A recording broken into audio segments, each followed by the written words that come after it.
Ladies and gentlemen, welcome to a brand new episode of Full Steam Ahead. I'm your host, Zo, co-host Cantu on the other side. Hopefully everybody had a good start to their week. Happy hump day to everybody as well on this wonderful Wednesday night, April 9th at 9:22 p.m. Central Time here in Houston, Texas. This three-game series, title is right there and right in front of your face. Sour Taste in Seattle is what we're going to title this episode 248 because the Astros, in my opinion, had an easy sweep against the Seattle Mariners. I A wouldn't lot of I wouldn't say factors into easy, this but as well. I wouldn't say easy. I mean, Seattle's a good team, but but yes, it was a sweepable series. I do agree with Sweepable that. series. Well, Yeah, okay, sweepable series then. We say it wasn't easy, but I believe the Astros had a lead in each game and just yeah. did not factor well for them. We'll have some of them recaps on this game and this series specifically. Another update on an important starting pitcher for the Astros going down. I don't think me, I can speak for you too, had seen this coming. I think even every Astros fan just getting that message of Spencer Arrighetti. We'll talk about that here in just a second. Reinforcements coming soon with the Astros injury updates. Some two relievers that could be coming into the Astros bullpen. I don't know if it'll be this coming new series or the following series, but we'll talk more about that. A little bit around the horn. Of course, there was a trade happened too from the Houston Astros trading away Rafael Montero. We'll break down that trade. But yeah, man, this besides the Houston Astros, the Houston Cougars Final Four championship game, I think just the city of Houston right now is just feeling it. I don't know for me specifically, more for the Cougars or this series against the Astros. I think I'm gonna lean towards more of U of H because, yeah, that game, that one just stung a You bit. know, I think you jinxed them because you said that when they came back on Minnesota, it was some Houston manager with the Cougs coming back, and the Astros coming back and winning, and then the Cougars blow a lead, and the Astros can't hold a lead either. So I think you jinxed them. I don't know if I jinxed them. We might have to change the title from that episode from Clutch City to Houston Heartbreaks, Choke City. I don't know which one you want to go with, but yeah, that one stung a lot. If you are a U of H Cougar or you just like watching the University of Houston basketball team. But nobody wants to talk about that. Before we get started, Angel, let everybody know where they can follow us, where they can find us, and all that good stuff. Got some new series coming soon with the Angels and I believe the Blue Jays are coming into town this week. If I'm not mistaken. Uh, I think they go against the Angels, and then they go on the road again. Yeah, I they think go on it's the just road to St. Louis. yeah, yeah. Sorry about that. But go ahead. Oh yeah. I missed the ticker honestly. The ticker would do it for me, but you can find us on X, TikTok, YouTube at Full Steam Ahead, Instagram at FSA Full Steam Ahead. You can find us on Instagram, sorry, Apple Podcasts and Spotify Podcasts there. But on YouTube, I mean, we're making great numbers there. Just keep spreading the word about Full Steam Ahead, and pump it up when a party. Take a little break from the music to put our podcast or something, so more voices, so our voice can be heard more, a lot more. So. But again, we appreciate all the support we're getting, especially on social and everything like that. But yeah, let's get the show on the road. Yeah, TikTok's going up, YouTube's going up, everything's going up. It's really good to see, and we, like Angel said, we do really appreciate the support. But let's start off with Spencer Arrighetti before we get to the recaps. Obviously, everybody had heard the news. Suffered a broken right thumb after being hit by a line drive while playing catch in left field during BP. Talk about Um, luck. Yeah, talk about luck. And usually pitchers do their long tosses during batting practice or before batting. I would say more of before batting practice, but Yeah, maybe he was just out there already. Um, Maybe the guy that was supposed to be like spotting him for the balls that come directly at the pitcher, maybe he wasn't there. I don't know. But we don't have the full context of what happened. We just got that update. And obviously, it wasn't good news for Astros fans because he broke his right thumb. Later on, placed on the 15-day IL, Luis Contreras was recalled from AAA. And then not too long ago, per Matt Kawahara from the Houston Chronicle, Arrighetti will not require surgery on his broken thumb. He will be in a cast for 2.5 weeks, then get imaging to see how the thumb is healing. If you're an Astros fan, I think you are praying right now that it heals and it has a full recovery because if it is not healed by then, you're going to have surgery, and then the timetable is to be determined to see when he will honestly be available coming off the IL. Yeah, tough luck for Arrighetti. I think this is a season where many Astros fans and the Astros themselves were relying on him to step up and be that third, that three-headed monster. I guess you we can say in the Astros rotation and start off the season great against the Mets playoff team right there, and then no setback in his next start, but even a bigger setback now with this injury. I think Arrighetti was destined for a big season, and this is just a setback. And this is why Danny Brown is very adamant. You can never have enough pitching because things happen. Pitchers get hurt a lot, especially with and now they're throwing super hard, trying to get all the spin they can. Elbow injuries, shoulder injuries, but now apparently thumb injuries too. So, uh, it's always good to have an extra bullet and one extra gun in the rotation or an extra or in the bullpen. But yeah, tough luck there. Yeah, the Astros didn't go after a starting pitcher, and I believe, like, honestly, it's good to add a starting pitcher regardless if he is having a 4 ERA. I think at the end of the day, you want somebody to eat innings for your team just in case. And this is a prime example of when you would need a pitcher to come eat some innings as a starter. Luckily for the Astros, they do have a guy, Ryan Gusto. They have AJ Blueball. They can go to Colton Gordon as well. So they're gonna rely on the farm, I would say, a little bit more. Not just rely on them, but guys that will not like now need to step up for this rotation is going to be more than anything Ronel Blanco. But I think who can take a bigger step than Blanco will be Hayden Wesneski. Yeah, and I was gonna mention that right now how big that Kyle Tucker trade was because if Kyle Tucker's still on the Astros team, they don't have what Hayden Wesneski and they're thin, like super thin in the rotation now. So and a bright spot from Hayden Wesneski in his last outing too, and we talked about that. So that was a big trade. That trade even gets better because Mhm. they have a third baseman now. They have a top prospect, Cam Smith, and then an arm that they're gonna literally need, like you said, to step up because now they're down one in the rotation. Yeah. So now, if we look at the starting pitching IL pitchers, I would say Arrighetti 2 to 2.5 weeks. We won't have a determination if he's going to be longer on the IL, if he's going to have surgery, if he's not going to have surgery. We are not sure. So TBA on that, or TBD on that. Lance McCullers Jr. still having his rehab starts. We'll have an update on him, but I'm projecting about late May, maybe mid May after this. Christian Javier more than likely is going to come either after the All Star break, more than likely, and of course JP France with his shoulder injury could possibly be coming after the All Star break as well. So that's what, four starting pitchers on the shelf for the Astros. And like I said, they're going to probably more than likely, and Angel has the pitching preview here in a second. Ryan Gusa is going to get a shot of being a starting pitcher. Don't be surprised if the Astros do call up like a AJ Blueball or a Colton Gordon. Colton Gordon has been on the AAA team for a good while. Rule 5 draft that's been there for a while too. So he could be another guy that the Astros could rely on whenever they have a heavy streak of games, like 20 plus. Of course, if that's going to be the case, more than likely you're going to see a 6-man rotation developing for this team. Yeah. So let's go ahead and get game one out the way. That game was very close. All these games really were all close. And we had discussed about Logan Gilbert and Hayden Wesneski specifically. More than likely, it's going to be a pitcher's duel. And sure enough, it was. Both of them throwing haymakers left and right. And Logan Gilbert just got the best of it, only gave up 1 run. He had almost double-digit strikeouts, if I'm not mistaken. He is an all-star for a reason. In my opinion, he honestly is the ace of that pitching staff, even though they got Luis Castillo, they got George Kirby and Bryce Miller. And he showed out. But Wisniewski also stood his ground, and he showed out as well. 7 innings, 3 hits, 2 earned runs, 5 strikeouts, 82 pitches, 58 of them were strikes. Off-speed mix was great. Pitching fastball velocity was great. 14 swing and misses. And I'll come to a question with you later on, and even I'll ask the audience as well. But let me get to the bats in this game specifically.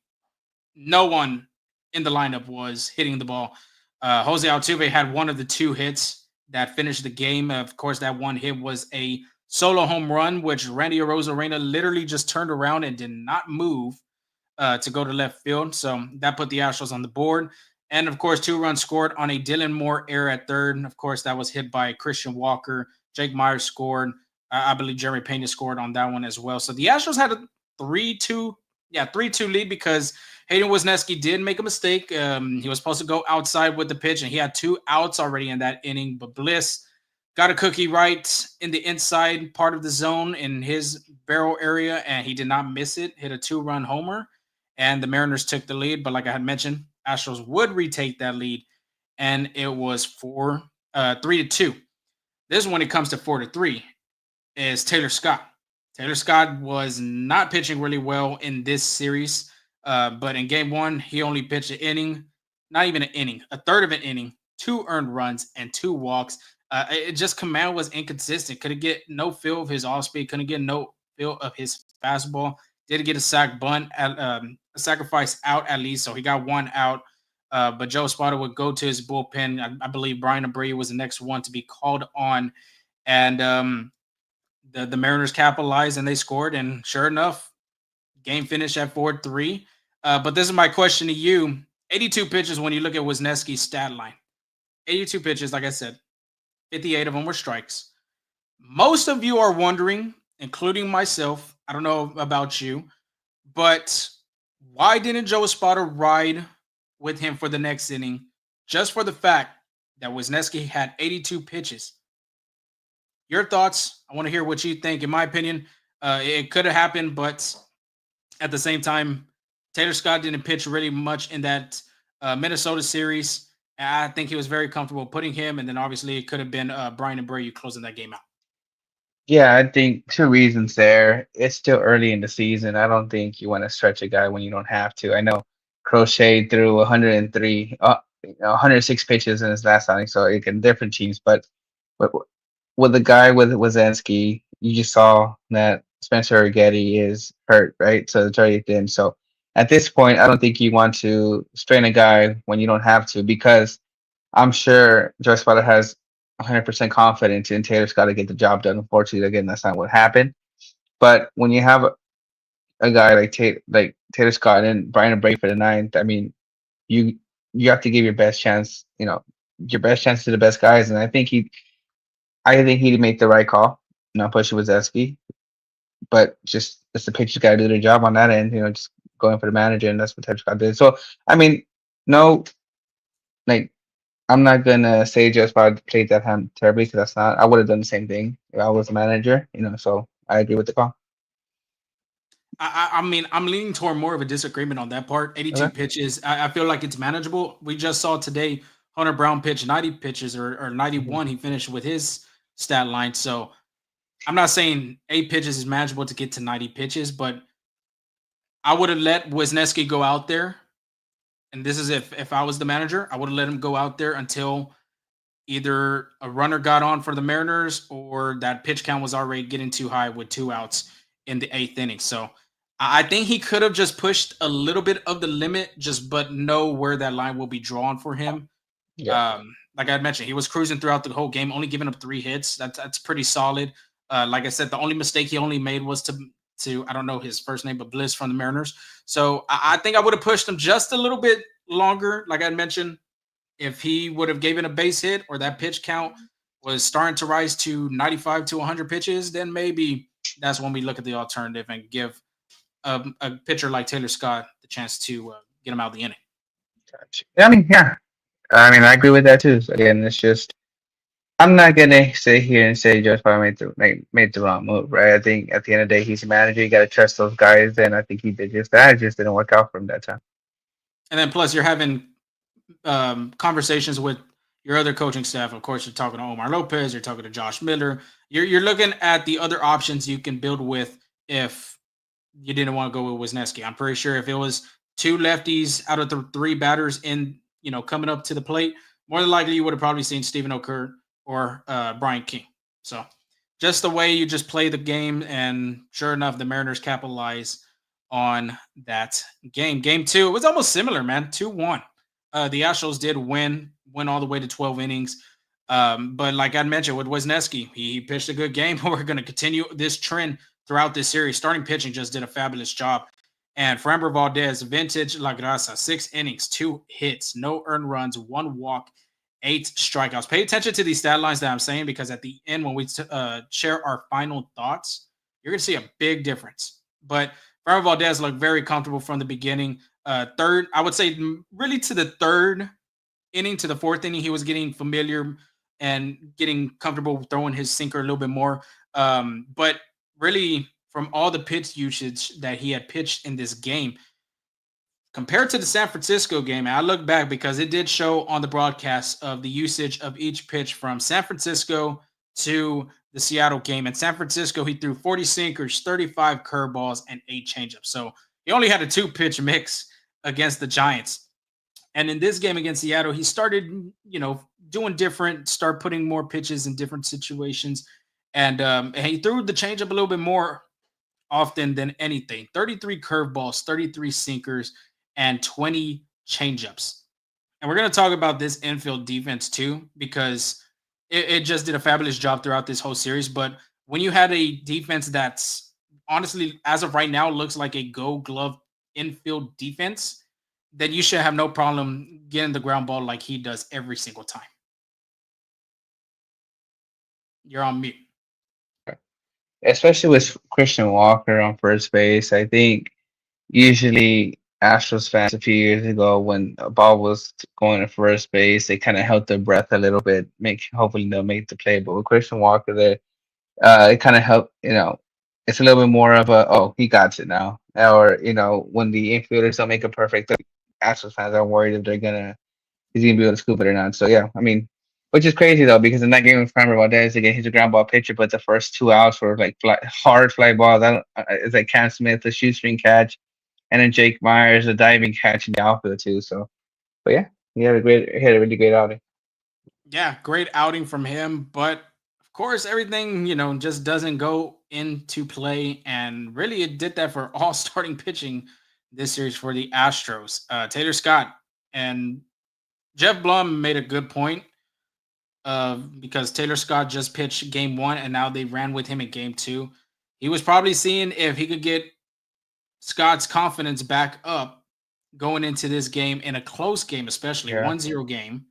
And it just did not work out once again. Taylor Scott did struggle and only got 2/3 of an inning, 2 hits, 1 earned run, and 2 strikeouts.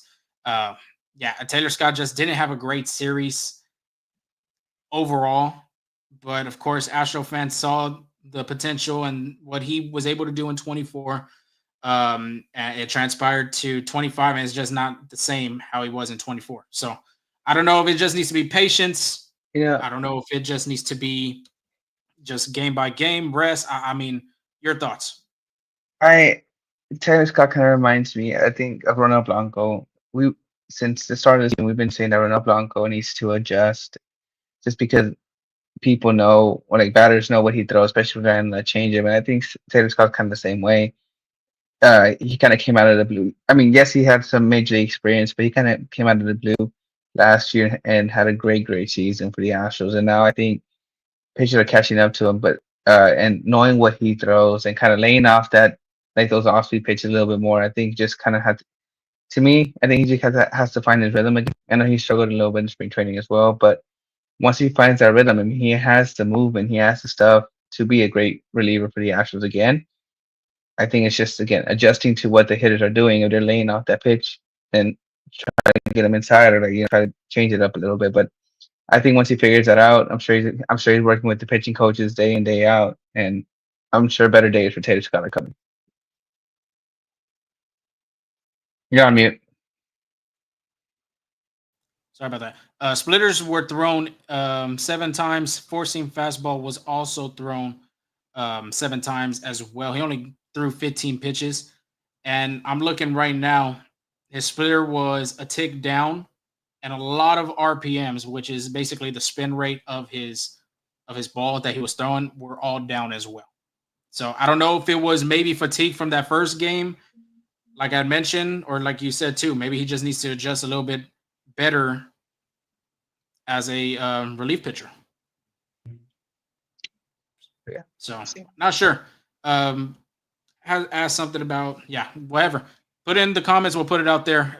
Go ahead and shoot your shot. But let's give a shout out to the bullpen. Of course, this series wasn't all bad.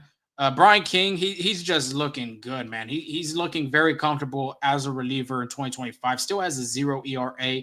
He threw an inning and a third. Josh Hader, of course, the tale continues of 2 innings plus from this guy. He pitched a lot of 2-inning games last year, and it looks like it's continuing to this year. After throwing 2 innings in Minnesota, he threw 2 clean innings in Seattle, so he looked really good. Ryan Goose still throwing an inning as well. And Stephen O'Kurt, I think he's been doing a really fantastic job. He picked up the save in this game. This is a hidden gem as of right now. Like, of course, like we had mentioned, like he had mentioned, honestly, about Taylor Scott being the guys that Dana Brown be signing from these minor league contracts. I mean, Stephen O'Kurt doing the same thing. But you combine all their stats from that game. They threw 6 innings. They only gave up 1 hit. They only walked 1 batter, and they had 9 strikeouts. I believe 5 or 4 coming from Josh Hader. So, like I said, gotta throw a shout out to them because they did a really fantastic job. I will say, in this series specifically, Josh Hader has looked really good in the bullpen. Brian King has looked really good in the bullpen. Stephen O'Kurt has looked really good in the bullpen. We'll talk a little bit more about the other guys coming when we talk about our overall thoughts. Supreme Panel, my question is, do you think this has something with the manager who makes poor decisions? It could be. I mean, Angel's shaking his head no. But you can overmanage some games. Like I said, I'm not going to speak for Joe Espada. I don't know what he was looking for whenever he took out Hayden Wesneski. I already gave my opinion on that. But Angel, if you want to continue on and add more onto this, you can. Did you want to hit on it later, or you want me to answer it right now? I mean, you can give a little bit of context, and then we can hit on it later on when we talk about it. I'll just wait on it to once, because that is one of the questions we are going to be. Yes, we do. We're going to ask this question coming after this series, but yes, we'll, like I said, we'll talk a little bit more about it. It could be over managing. It could be just some situations that look good on paper and just came back and backfired. So yeah, just hang tight. We'll have that here in a second. Game 3. Let's go through this real quick. L 7-6. Of course, all these games were literally by 1 freaking run, if you look at it. But Hunter Brown just continues to look like a Cy Young guy. And I don't know if this was your hot take of him making the All-Star team or not. I did mention that he will get some Cy Young votes, and he is going to be the ace of this staff, and he's just continuing to prove it each and every other start. 6 innings, 2 hits, no earned runs, no walks, 3 strikeouts. And this lowers his ERA to a 2, which is, I don't know if it's leading the American League in any of them categories, but he's looking very comfortable on the mound. Like I said, the pitch usage that he has, off-speed mix, velocity on his fastball, getting that ground ball especially too has helped him a lot. And especially in this game specifically, the infield defense came up big for him. But I'm just loving and continuing to see what Hunter Brown is doing for this team. We can talk about this just a little bit more. Just him getting Scott Boras as his agent this offseason, it might be either a long shot or it's just going to be tough as hell for the Astros to try to get an extension done with him either during this season or coming into the offseason. Yeah, I mean, you see, it's kind of tricky with Scott Boras because Jose Altuve is also with Scott Boras, but yet they were able to do a deal there. I mean, the Astros have a relationship with Scott Boras. I mean, it's not always pretty, but it also depends on the player too. Does the player want to stay in Houston? Does the player want to test free agency? Does the player want to sign the extension in the first place? Right. So I think that, if they want to, I think they can get something done. It just depends what the numbers look. And we'll see what's the initial offer for the Astros. Does Hunter Brown think he's worth more or anything like that? So it's just, to me, that's just a wait and see. This is a good one. You see Houston extending Brown and Framber. Why not both? I mean, you know how valuable pitching is, especially for the Astros, who I think this is 3 seasons in a row where pitching has been kind of uncertain towards the back end.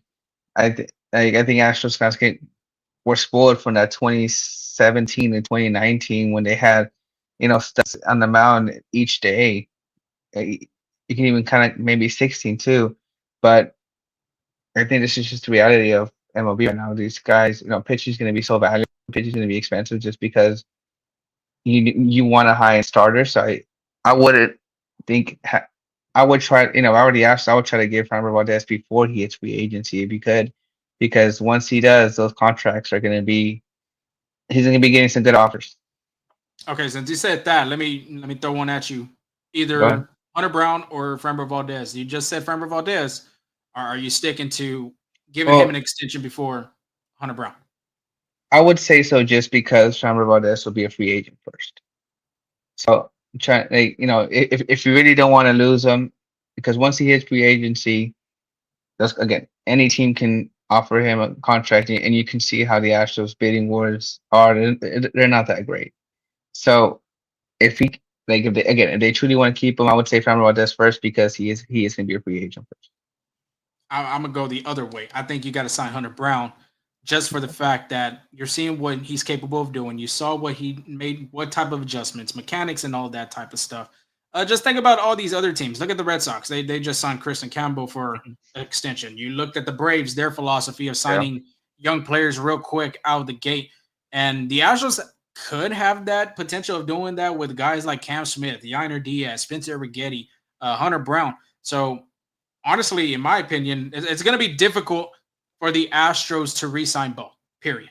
Yeah. And if I had to choose, I would say Brown, just for the Well, fact too that you just saw the Max Fried contract that the Yankees just gave him.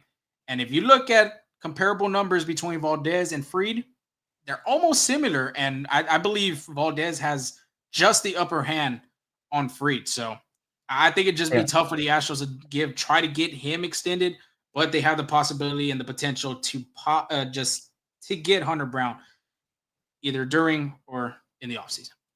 The Astros will also have more money next year too. So Exactly. We'll talk about that later on because there was a trade, like we had mentioned in the show. But give a little credit to the offense in this game. They did a great job of two out hitting in this game three. Jeremy Pena, Victor Caratini set the tone. God, I can't even talk. And got on base. Jake Myers RBI single with 2 outs. Cam Smith bloop RBI single to right field with 2 outs. Jose Altuve with a good hit down the line.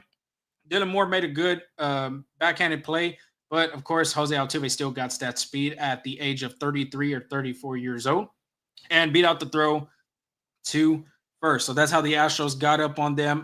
Brendan Rodgers also had a RBI walk with great plate discipline. And what else? Am I missing another run? Jerry Pena did some good speed as well. He stole second. No. He stole second to third, and then he put the pressure and got Cal Riley to miss a ball and scored. So Astros were up 6 runs in the 8th inning. Well, not in the 8th inning, but in the 7th inning.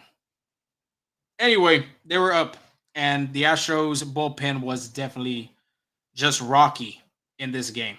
Bennett Souza, who came up because of the injury as well, only pitched the third, gave up 2 walks and a strikeout. Luis Contreras, both these guys, to remind y'all, were just recalled from AAA. Like Contreras was about 2 or 3 days ago, and then Bennett Souza was either a day or 2 days ago. Luis Contreras only got 2/3 of an inning, a hit, 3 earned runs, 2 walks, and a strikeout. The reason why I said the earned runs was because they were charged due to a Stephen O'Kerr grand slam from Randy Arozarena. That time it was 5-0, and Cowboy Randy sat on a fastball inside and took it to left field. Like I said, Stephen O'Kerr, I feel like he's just been doing a fabulous job pitching. He did come in a game in a big situation, bases loaded, no outs, was able to get Mitch Garver, Cal Riley to strike out. Like I said, Randy Arozarena did hit that grand slam, but then got Luke Raley, so he only got an inning, a hit, an earned run, and a strikeout, which is a very difficult inning for a lefty coming out of the bullpen, facing a righty in Mitch Garver, Cal Riley, who's a switch hitter, Randy Arozarena, that's a righty, and then, of course, he got to face that lefty-lefty matchup against Luke Raley. So, like I mentioned, 5-4, Pena was able to get that 6th run, and Brian Abreu comes in and just doesn't have his command. I would say for Souza, Contreras, and Abreu in this series, command was off. And Abreu's finish stat line 2/3, 3 hits, 3 earned runs, 2 walks, no strikeouts. Like I mentioned, command wasn't there. Fastball velocity was also just a tick down. So I don't know if it was fatigue, just like Taylor Scott, but Brian Abreu couldn't get it done. Randy Rosarena and the Mariners walk it off on a walk, bases loaded walk. There was a crucial part in that inning where Isaac Paredes tried tagging Donovan Solano at third base. If he would have tagged him just a little bit lower, could have had a chance of being an out, and maybe this game would be a different scenario. But end of the day, Astros did lose that series, and the bullpen, honestly, definitely sour and just not a great day to be a reliever in that Astros bullpen if you're not Josh Hader, Brian King, as well as Ryan Gusto.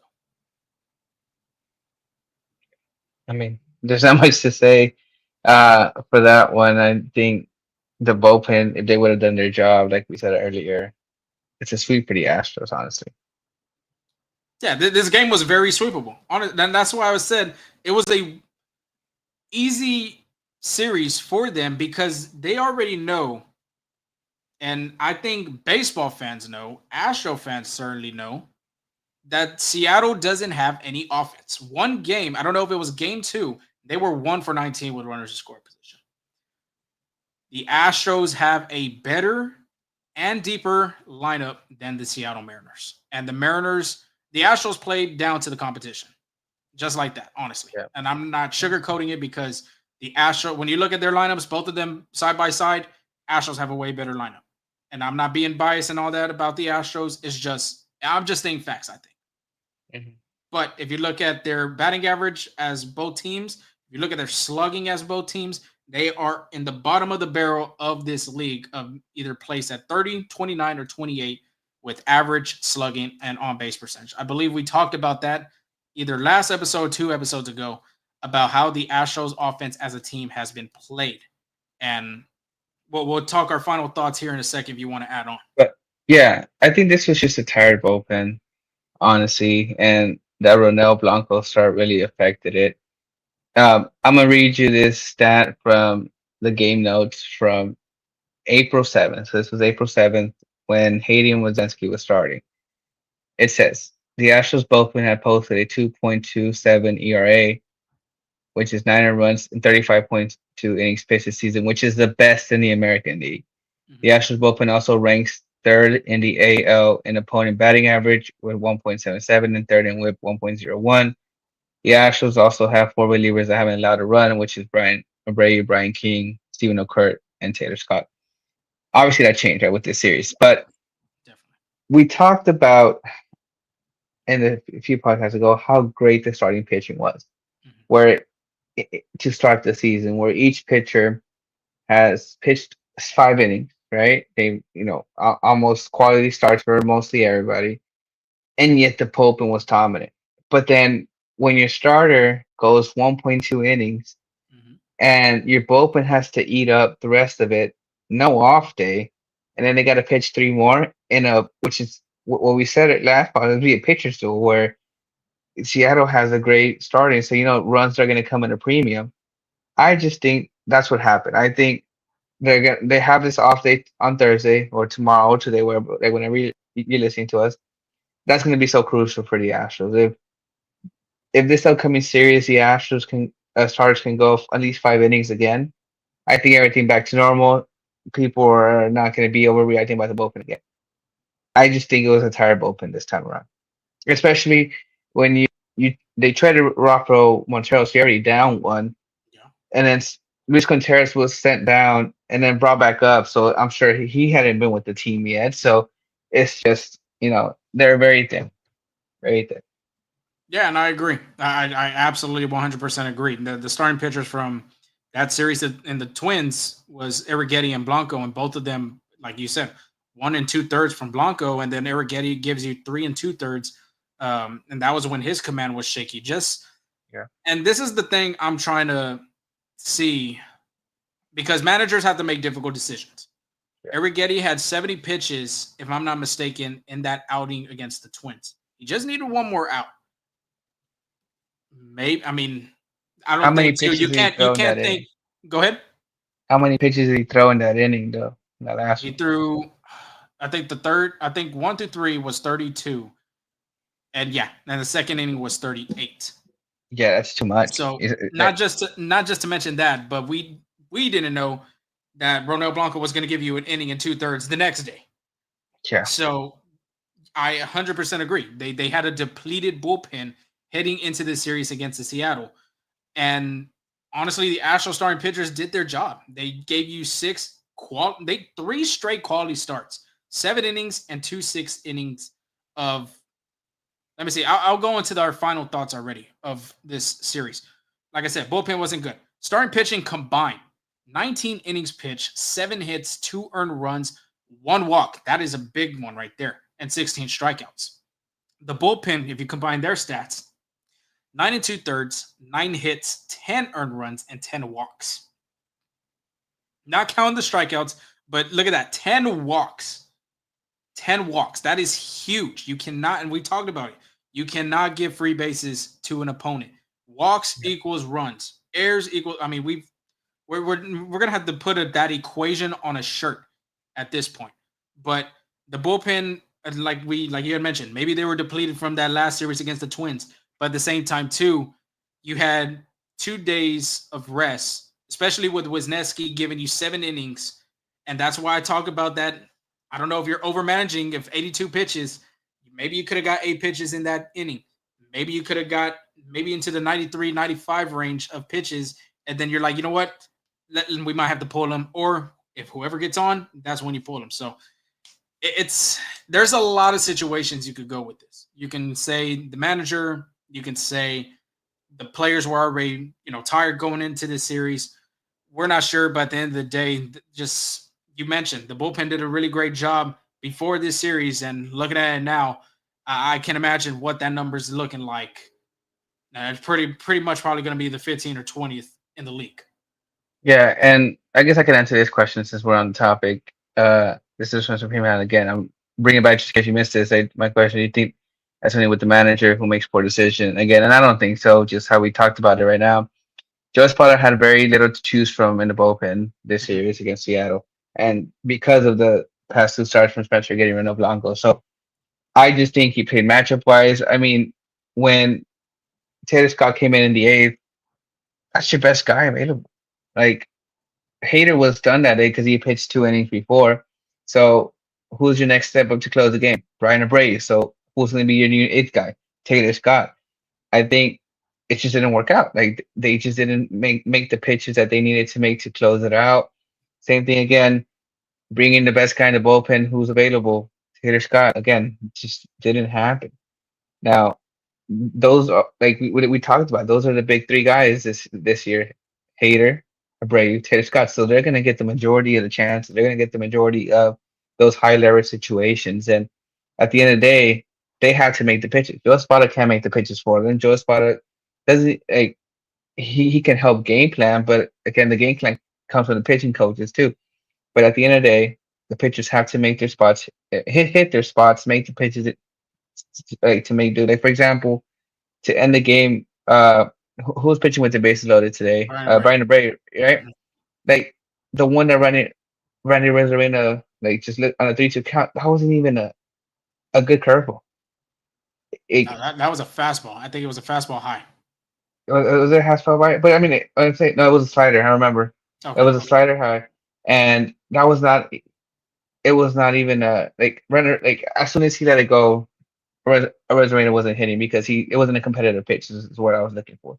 So at the end of the day, these pitchers have to make their spots.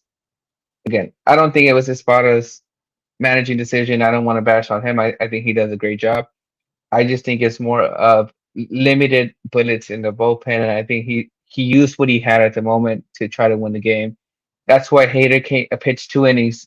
In the second game. I'm sure he didn't like putting Hader 2 innings, but you have to win that game. Hmm. And Hader's going to give you the best chance to win, especially in extra innings. So he used what he had to do because honestly, that would if Hader had pitched 2 innings yesterday, then it would have been Hader's ball, to close out the game. But if you're a spotter, you're trying to win that game. Like you're not thinking about tomorrow. You're not thinking about today. Yeah. You're thinking about that game at the moment. So I wouldn't say bad decisions there. I just think working with what he had. Well, at least Josh Hader is accustomed to pitching 2 innings, like I mentioned from last year. He pitched a lot of 2 inning games, just for the fact that it was tied, and then if he had to go another inning, then he'd go another inning. Um, I will say this though, like you mentioned, there was limited bullets for them to put in this game. My question was, where was Logan Van Wy? That's the only thing I need an answer about. I don't know if he was not available just in this series, and if that's the case, what was the point of basically flying him to Seattle? So, and that's it, and especially in Game 3 specifically, you brought in Stephen O'Kerr to face three righties, and I'm pulling it back. They got a pitch hitter from Mitch Garver. It was Jorge Polanco. I remember that one, or it was another one, someone that was a lefty. And Mitch Garver came into play in that one. Cal Riley obviously is a switch hitter. Randy Arozarena was next, and then Luke Raley. Or you can go to the Taylor Scott game of Game 2, and why wasn't he pitched there? Why did Joe Espada put Luis Contreras instead of Logan Van Wy? Why did he put Stephen O'Kerr instead of Logan Van Wy? It's a lot of like. That's the only thing I don't understand. That, at least for me, because I even looked back and I was looking for when was the last time Van Wy had pitched, and it was on April 5th. Yeah. April 5th was a Saturday, so there was enough days for him to rest. I don't have the full context, and we don't have the information why he didn't pitch, but that would have been a pitcher I would have liked to see in this series, at least in Game 2 or Game 3, knowing that you had mentioned you have limited players to be pitching in this series. So, I mean, something like there, like for Kerr, for instance, or even Brian Abreu, you could have put Van Wy. And again, I'm not in Joe Espada's mindset. I don't know. Exactly. We're not speculating for him or anything like that either. We're just throwing our 2 cents. But I can make my best guess. Maybe he wanted experience, especially trying to close out the game late. That's my thing. Logan Van Wy, yes, he had a good spring training, but you can see Cantu had a good spring training too, and he's struggling in the major league pitching. So maybe he want to go with experienced guys who's been in the show before, who has pitched against major league hitters. Again, that's just my best guess, but I'm not sure. Yeah, but 5-0 lead going into, I believe it was the 7th. Yeah. Why wasn't he thrown perfect opportunity? No, you're right. Exactly. I mean, I agree with you. That should have been the opportunity for him. Yeah, I mean, I agree with you there. I'm not disagreeing with you. Yeah. Again, 5-0 lead. I mean, it's not a safe lead. Too. Yeah, I mean, it's not a safe lead, right? But I think it would have been a great chance to show what the kid has. Yeah, and then obviously you could have saved a guy like Bennett Sousa. You could have saved Luis Contreras, and maybe Stephen O'Kerr. And then Brian Abreu could have looked fresh coming. We don't know what would it look like if Van Wy came in. Maybe it's the same. Maybe it's 5-4 still, or that's the beauty of this game. That is the beauty of this game. But that was my thing for me, was where was Logan Van Wy in this series? I believe he could have made an impact in either game of Game 2 or Game 3. Think about it too. If Game 2 he pitches in that Taylor Scott situation, you want to have a bullpen game of Brian King, Josh Hader throwing 2 innings, Ryan Gusto, and Stephen O'Kerr. You could have saved 6 innings, well, 5 innings at least, because Hader would have to close the next one, or whatever amount of innings Joe Espada wanted to run with. And I don't know. I mean, I don't want to say Joe Espada is overmanaging, but there's some situational parts of it that you can maybe see and watch and think about it, and you're like, honestly, you throw your opinion out there, basically.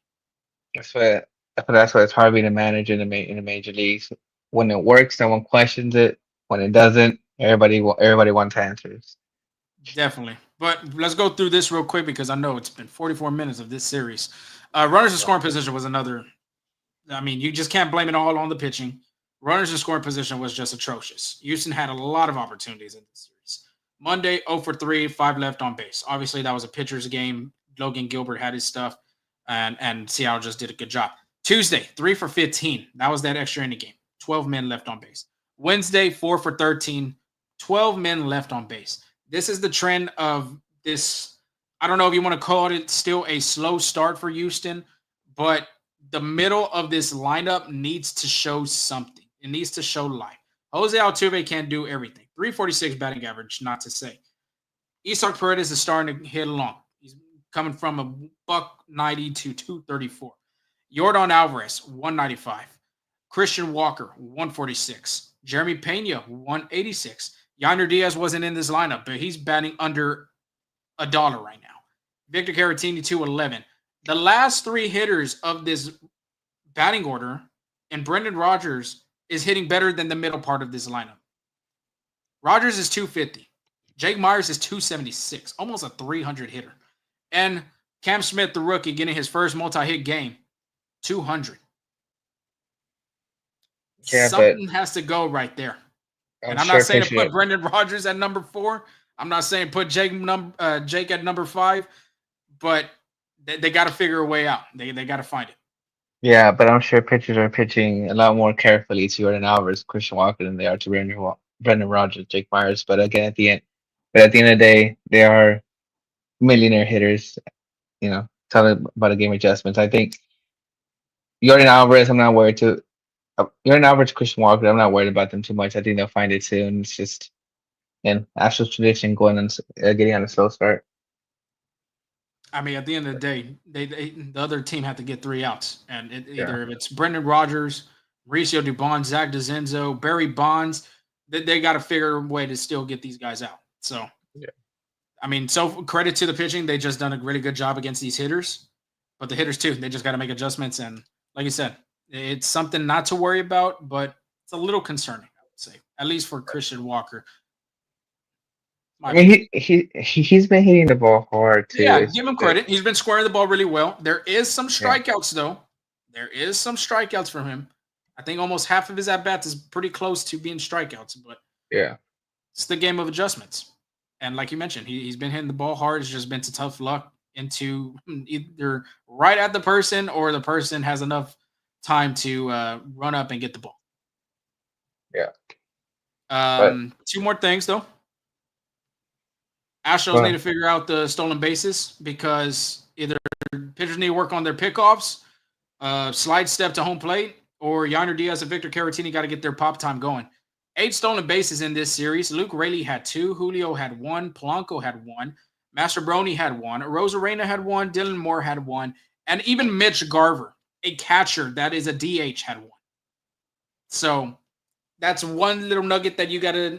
I think the Astros pitching staff or even the defense working with the catchers got to see how they can adjust and make that a better stat. I know you got another stat to come with that stolen bases, but to end it on a good note, infield defense, like I had mentioned from Game 3, and just overall in this series is really, really good. Really, they're playing really well. Brendan Rodgers looking like the Gold Glove that he is. Isak Perez playing a good third base. Jerry Pena looking like he's back in his 22 form of win that Gold Glove, and Christian Walker, that guy's just looking like a vacuum down there, either diving for the ball or either picking his guys up with balls in the dirt.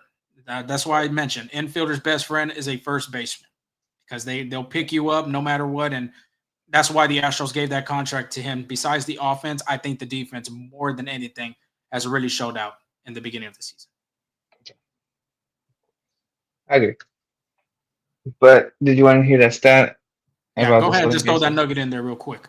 So the Astros they have allowed a lot of players to steal. I think they're 17 for sorry, 18 for 19 for stolen bases. So that means they've only caught one runner so far. So they're sitting a lot of bases on the Astros.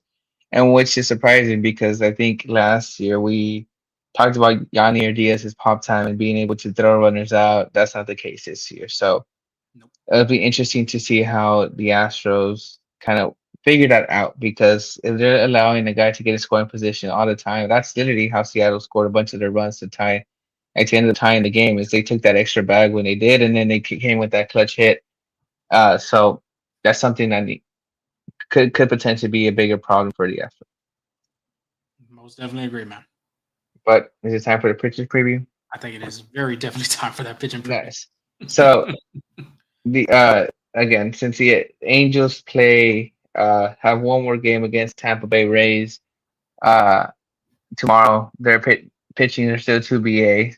I'm not sure, but I did do some digging of how their order has been, and I think Jose Soriano pitches tomorrow against the Tampa Bay Rays. So what I believe is it would be a Jack, and I'm gonna butcher this name, Kalhanowitz versus Ronel Blanco on that Friday matchup. But I guess we can start with Ronel Blanco. We kind of touched on it. He went 1.2 innings pitched with 5 hits, 4 runs, 3 walks, 3 strikeouts versus Minnesota. He's 0-1 with a 9.5 ERA, and this last outing against Minnesota really struggled with fastball command. As a pitcher, you do want to own that top end of the strike zone, but he wasn't making competitive pitches there. Like you can tell that's where he was trying to go, but there was just too many misses um that were not competitive pitches high. He's had 3 walks in his past 2 outings. I know something about Ronel Blanco was that he wanted to limit the walks, and it's just command. He hasn't been able to find it uh there, and it's kind of been a tail of the slider for Ronel Blanco. That's been the that's pitch he's thrown the most. However, it's a hit or miss with the slider so far. He's made some good ones, but then left a lot out over the plate. Uh, on his slider, he has a 333 opponent batting average on there. So that's basically one in every 3 hitters hitting a hit off the slider. However, 21% put away pitch. So when it's there, it's working, but it's just leaving them out over the plate, making them hittable pitch for that is what's hurting them. Now, Jack Kanowitz is similar to, I guess the Astros kind of is a young guy, had some experience last year, but now full time starter this year. He's 1-0 with a 3.27 ERA. Last outing, he had he went 5 innings pitched, 4 hits, uh, 3 runs, 2 earned, 3 walks, and 4 strikeouts. He has a sinker, fastball, slider, sweep pitch repertoire, so 4 pitches. However, he's gonna rely on his breaking balls a lot. A lot of movement on that slider. He hasn't allowed a hit on the slider, zero opponent batting average yet, 66% put away pitch. So every 2 or 3 hitters he's gonna try to take he's been getting out with that slider. And his chase rate is pretty high up there in the percentiles of one baseball savant. He has an 83% chase rate too. So he's gonna come at you with breaking balls and he's gonna try to get you out swing and miss type of stuff. So what I'm thinking is a guy like Yandy Diaz who's been chasing a lot, just kind of wait for a hittable pitch because he's going to try to get you chasing out of the zone.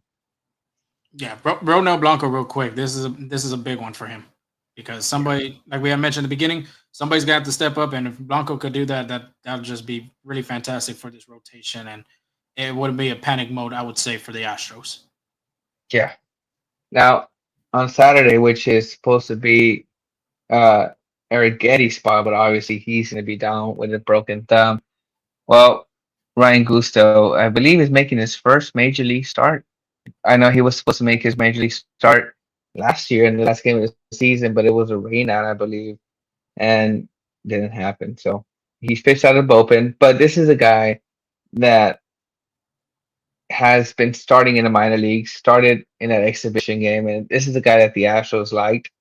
That's why he made the opening day roster in the bullpen, right? And he's been pretty good so far. He has an 0-1. Sorry, where am I? 1-0 record with a 1.13 ERA. He has a 6 pitch mix, throws a fastball, changeup, but the changeup mostly to left-handed hitters, cutter, sinker, mostly to right-handed, sweeper, same thing, only to right-handed, and a curveball. But the interesting is his longest outing of the season so far is only 3 innings pitched against Minnesota. However, he's kind of like it's very going to be very interesting to see how long he goes, what kind of a short leash he got, just because although he has been training at starting the minors, this year it's mostly been bullpen. And we talked about that. Some guys have it where it's not an issue, but some guys need, it doesn't work, different things. So it's interesting how that works. He again, this is all when I'm speculating with the pitching for the Angels, but I think it's be Tyler Anderson pitching that Saturday game. Tyler Anderson was an All-Star last year. However, this year he's starting out the gate. 0-0 record with 4.5 ERA. His last outing was 5 innings, 1 hit, 2 runs, 4 walks, 5 strikeouts. If Tyler Anderson does pitch Saturday, this will be the first lefty the Astros face all season. They face nothing but right-handers so far. Tyler Anderson comes with a fastball, changeup, cutter, slider, and sinker. However, what makes Tyler Anderson a hard hitter is his off-speed pitches. He's not going to blow you by with the fastball. His fastball sits in the high 80s, sometimes low 90s, like 90, 91 max, right? So it's his off-speed pitch. And the reason why he's struggling is because he's been struggling with command of the off-speed. So that's not going to stop him from throwing it because that's what he needs to throw. It's all about location and off-speed. So that's what the Astros are going to see. On Sunday, do you want to say anything? No, go ahead. On Sunday, again, I don't know for the Angels, but Hayden Wesneski going to be throwing on Sunday for the Astros. Again, we talked about how great he's been. I'm looking to see another outing like that for Hayden Wesneski. And what's making him effective is he is getting a lot more spin rate on the sweeper, which has been a big bread and butter pitch for him, especially complementing that fastball. Mm-hmm. And he's been missing a lot of barrels, 3.3 barrel percentage, which is really great for Hayden Wesneski so far. Yeah, the Astros are going to need it from him. Like I said, not just from Ronel Blanco. I'm really excited to see what Brian Gusto brings to the table for this rotation. And because, like you mentioned, he has some good stuff. 6-pitch mix is insane for a rook like that. You've seen him play in some long relief roles in the bullpen for the Astros. He's come in some bullpen situations. So now he's going into this starting rotation in his first start. And I know there's going to be maybe some little nerves and some butterflies knowing that Space City weekend, it's going to be on a Saturday night, beers on tap and all that type of stuff. But, yeah, I'm excited to see what he brings because if he could bring some good stuff like how Arrighetti is, then the Astros are still good on track and not having to worry about finding either going to the farm or looking at a pitcher that's on the free agent market that can maybe go on a minor league or literally a minimum contract if they could find. How much do you think they push Ryan Gusto? I know it's his first major league start. I know he's been training for Bullpen now starter. Do you think they try to sneak in 5-6 innings out of him, or you think, are you more comfortable with 3-4? Just slowly processing. The reason I ask is because you saw how starters not being able to go 5 affected this bullpen for the Astros, and they don't have an off day till next Thursday. So after Thursday, it's a whole week of baseball without an off day. I see it as a 5-inning to 6-inning guy. You just saw what the bullpen had to go through. Like I said, it just depends too. Pitch count's going to be a factor. Command's going to be a factor. Is the team hitting him really well? If the Angels are scoring 5 runs in the 3rd inning, then there's another possibility that Spa's like, no, this is it. We're going to have to go to the bullpen again and maybe see another long relief appearance from Luis Contreras. So I'm expecting them to still go 5 to 6 innings with him. He has pitched as a starter in AAA. And, of course, he has started some games in spring training. Of course, it wasn't long appearances in his starts, but he did start in AAA. So he still has that familiarity being as a starter. And I just think the Astros really need some pitching help, especially after this series. And you can even include the Minnesota series, how much their bullpen has been already taxed. Yeah. So, I think so. I think so far what we've seen from Ryan Gusto is a guy that has great stuff. And the Angels are a hot team right now. I think if I'm looking at the standings right, they are in second place in the AL West, right below the Astros 7-4. But they have a young guys like Paris and Trout's still going to be Trout. So it's going to be I think this matchup bites well for Ryan Gusto. I think it's a matchup that he can kind of take advantage of, but also they have great quality hitters. And if he can put a good outing, I think that's a positive sign for the Astros. They can trust this guy until Spencer Arrighetti comes back, because that's what you said, 6 weeks. So it might be 2 to 2.5 weeks, and then just determining if he's going to need surgery. Like we said, we don't have a timetable on him. So it might be a longer that they might have to trust Ryan Gusto until maybe Lance McCullers comes back, or if Christian Javier does come back to the season. So I think step one for Ryan Gusto to get your little trust with the team is pitch a good outing against a team that could be beatable, which is the Angels. Yeah, we're not saying that the Angels are not a great team. They're hot. This is just like, look at the Giants. I didn't think the Giants were going to be a good team, and they're pretty damn hot right now. So just you got to be on fire at the right time, and sure enough, literally in game 10 or 12, that they're hot right now. So, yeah, absolutely. Credit to them. The Astros are just gonna have to just adjust. The offense is really gonna have to step up for their starting pitchers, because you don't have your 1-2 punch in in Valdez and Brown, and you're not sure what you're going to get from Blanco. You're not going to know what you're going to get from Gusto in his first start, as well as Wesneski. So just have to grind it out as an offense specifically. Absolutely. But again, that was your pitching preview brought to you by Cantu. But we're moving on to Astros injury updates. Let's start with Caleb Ort. Caleb Ort did throw, I believe it was a bullpen or a minor league rehab. Correct me if I'm wrong. Those are rehab. Rehab, perfect. He did pitch an inning, or like less than an inning, sorry. 2 hits, 1 run, 1 strikeout. They gave up a home run, 15 pitches thrown. Forrest Whitley, good news for him, is scheduled to make his first rehab start tonight. He did throw 1 scoreless inning of 11 pitches. And then Lance McCullers, ready to make his third rehab start this Saturday in Sugarland. How many more rehab starts do you think Lance McCullers might need? Until that pitch count gets to the 80s, I think you're going to see more rehabs than any other pitcher I've ever seen pitch more rehab starts. I think That's it. so. It has to be like 6 or 7. 6 or 7? Yeah, it sounds very bold, but if that's the case to get that pitch count up, I mean, I could be wrong. It could be maybe 5, 6, but 6 or 7, just for the fact that remember his last rehab, he did throw 50 pitches. Yeah. So I'm maybe throw. I might be looking at 50 again, or maybe 60. Looking at the 65. 55 to 60 range right now, I would say. Yeah, I think so too.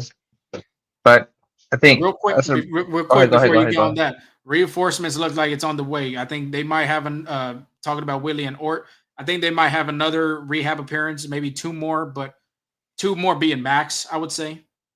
But just know them are 2 crucial pieces in that bullpen. With Whitley, of course, not having a full season as a bullpen reliever, but having him would have some life, I would say. Of course, with him, you've seen his stuff. And then Caleb Ort as well. Velocity with his fastball is insane. Has some good mixed pitches as well. You're more than likely, you're probably going to see Luis Contreras be sent down, and more than likely Bennett Sousa too. So reinforcements are on the way for the Astros. Yeah, absolutely, and much needed too, because again, this was a It's total tax. bullpen. It's tax right now. Yeah. So especially starters, like if they're not going 5 innings, it's gonna be not pretty for the Astros. But we do have a surprising trade, I think, for me, because we talked about how thin the bullpen is, and then the Astros traded away Rafael Montero in cash consideration to the Braves in exchange for a player to be named later. Now, the Astros, per AP News, the Astros are paying about 8.5 million of Montero's 11.5 million contract salary. So again, that was a big salary that they're trying to get off the books, and if they can pay a little less than 11 million, I think that's a win for the Astros. It should leave Atlanta on the hook for just to pay under 3 million for Rafael Montero. And I believe I'm correct. That puts the Astros are now under luxury tax. Again, I'm not too sure on that. I can double check for later, but I think the Astros are gearing up for something. I'm not gonna say they're gonna do a big signing or big trade, but they're trying to get their money moved around for maybe re-signing, like I said earlier, Hunter Brown or Framber Valdez, or bringing in a big free agent next year too. So Kyle Tucker. No, I'm just kidding. We're not speculating. We're not speculating. I'm answering for me specifically. I don't know if Yeah. you're speculating, which I highly doubt it. But yeah, you make a good point. Making just moving around this dead money, I would say. Of course, Jose Abreu, you really can't do nothing about Yeah. that. DFA, Rafael Montero being traded and getting that contract off your back, and Ryan Presley getting that trade done. So yeah, maybe something in the making could be happening. A contract extension or a trade like you had mentioned, or even getting, gearing up for the offseason. So I think that's really good for the Astros. It did hurt them, like you had mentioned, not having Montero in this series because of the bullpen. But other than that, I think you will not see another Rafael Montero from 2022 ever again. You will never see that in his career. I could be wrong, but 2022 Rafael Montero was pretty special. Yeah. But that's pretty much it for Astros news. I think we did a great job covering everything. Oh yeah. I'm gonna zoom by through around the horn real quick. The Padres and Dodgers are the first team for 10 wins. Now get this. Again, they both got their 10 wins today. Padres are in first place in the AL West with a 10-3 record. San Francisco's in second place with a 9-3 record, and the 10-win Dodgers are in third place in that division with a 10-4 record there. So it's gonna be an exciting season for the NL West with three good-looking teams so far right now. I didn't see that coming. Also, not to mention too, I know that Jackson Merrill went on the IL if I'm not mistaken, and then Tatis had a very non-good swing uh, in yesterday's ball game on Tuesday. So that could be two crucial players out for them. Yeah. And other than that, though, the that division is just stacked. Period. Yeah. Any surprises so far? Uh, Chicago's first, the Phillies first, Detroit, Toronto's first in the AL East. Any surprising I team or think Toronto, especially with Guerrero Jr. getting that contract, 14 years, Oh 500 yeah, million. yeah, absolutely. I think to me the surprising team has been the Angels so far. They're off to a great start, but I think that's just like a youth rejuvenation there. I think these guys are ready to ball, ready to win, trying to change the culture around there. I don't know if you saw, but earlier this season, Ron Washington banned uh, players from using cell phones in the locker room before games. Well, it looks So like it's helping out really well for them. They might need to get their yeah, cell phones back on them. But if we were talking about just random teams, I'd say I'm going with the Giants. I still couldn't believe it, yeah, man. I mean, they have a good team, but I just didn't think it'd be competing really well enough against the Padres, against the Dodgers. I would even say against Houston. They swept Houston yeah. coming over here Uh-huh. to They did. QH time. So Yeah, but and the Braves, I think many people have winning those 2-8. shocking, I guess. Shocking Yeah, teams. So yeah, yeah, shocking. Braves are But definitely up there. one more thing from around the horn is the World Baseball Classic pool has been finalized, and for Houston, they got some pretty electric teams coming to Houston for in 2026. In Pool A, which will be playing in Puerto Rico, they have obviously Puerto Rico, Cuba, Canada, Panama, Colombia. I think that Puerto Rico Cuba match is going to be pretty exciting, even that Puerto Rico Colombia matchup too. In Pool B, which will be hosted in Houston, Houston will host the United States, Mexico, Italy, Great Britain, and Brazil. That USA Mexico matchup, electric, coming Always from electric. Dyken Park. Always Yeah. electric. And Pool C in Japan is to be Japan, Australia, Korea, Czech Republic, and Chinese Taipei. And Pool D, which will be played in Miami, will host Venezuela, Dominican Republic, Netherlands, Israel, and Nicaragua. Oh, Puerto Rico not in that one, like how it was Yeah. 2 years Well, it's ago. because they're hosting the Puerto Rico one. That's why. Yeah. I get you. That makes Mhm. sense. It makes Yeah. sense. But yeah, Houston, that one's man. I'm very excited just for the fact that as a Houstonian, we've never had a WBC here, so I'm very excited to hopefully we do cover it. But other than that, just a fan of baseball. It's awesome. WBC I feel like is a bucket list that you would want to see as a baseball fan. Absolutely. And then especially with USA and Mexico playing against each other. Especially that this city is it's very diverse and a lot of Hispanics in the community over here in Houston. So I think, Yeah. like I said, 2026 is just going to be awesome. You got the FIFA World Cup, you got the WBC, and then 2 years from that, you got the Olympics coming to LA. Great time to be a So, sports fan. Great time. absolutely. Absolutely. But appreciate it, Carlos. Great episode, guys. That is the end of our episode. We appreciate y'all sticking with us. 10:31 p.m. on a Wednesday night on April the 9th. And of course, the Astros do have an off day tomorrow. So make sure you spread the word. We'll have our episode out in the morning. Of course, you can get everything prepared for the weekend series, like Angel had told you, which pitching matchups, what to look for, and all that good stuff. But social media wise, like Angel had mentioned in the beginning of the show, we are on Twitter, FSA Full Steam Ahead on Instagram, TikTok, and of course, majority of our audience still on Twitter. But if you haven't gone off of Twitter and gone to YouTube, please hit that subscribe button, hit that bell. Then you will not miss the notifications when we post a video out. Because, like I mentioned, this series this weekend, we'll see if we can put a live content. Maybe we can get an interview with a player. Of course, we'll have it on our YouTube page, and of course, Spotify, Apple Podcasts. If you don't want to see our lovely faces, you could hear our wonderful voices wherever you go. Either you're going out of town, you're going on a plane, You want to hear us on a workout, which in my opinion, I don't think that would be the right time. Or you want to crack a cold one, you just want to hear what's coming up this upcoming series. We are there. Leave us a rate, leave us a review, give us some feedback. Let us know in the comments. Cantu, anything else before we sign off? No, just thank you for listening. Thank you for tuning in. Great crowd tonight. We appreciate all support. Most definitely get your tickets for the City Connect weekend. I believe Friday they're giving out the Astros chain. Saturday is a Orbit City Connect bobblehead. It'll be something similar to like this, with Orbit obviously being in it.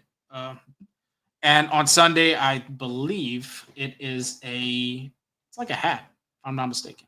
Also Orbit's birthday. So if you want to go attend that birthday party, I know Angel's very excited for that. Make sure you get your tickets for that. But till then, y'all have a safe and blessed weekend. We'll give you the recap of that series, and we'll get you ready for the St. Louis Cardinals, an NL Central divisional rival.